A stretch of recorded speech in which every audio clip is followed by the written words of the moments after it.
The point is, don't put yourself in compromising situations where you're going to have to face that temptation. Sometimes it's better yet to not even put yourself into that position.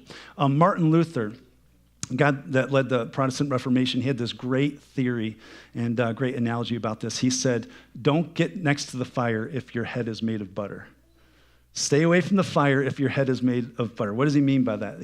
What he means by that is if you get too close to the fire, even though the fire temperature doesn't change, it doesn't matter if you're 10 feet away from the fire or 1 foot away from the fire temperature is still the same, right? But your close proximity to the fire has a negative impact on you, especially if your head is made of butter, right?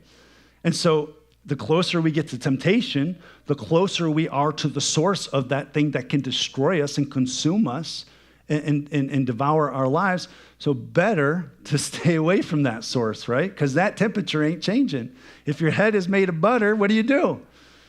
Get away from the fire. And spiritually speaking, we all have butter heads. Like you walk out of the church, you got a butter head, you know?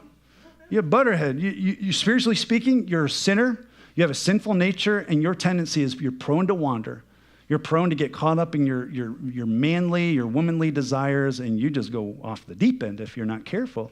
And that's what happens here. I've heard it said that it's hard to pick forbidden fruit from miles away. Isn't that cool?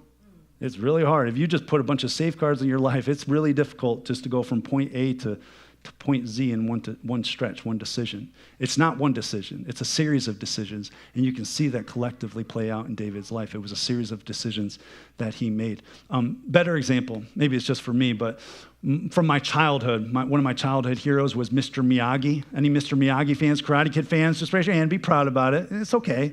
But remember what Mr. Miyagi said to Daniel's son when Daniel's son was trying to not get beat up all the time?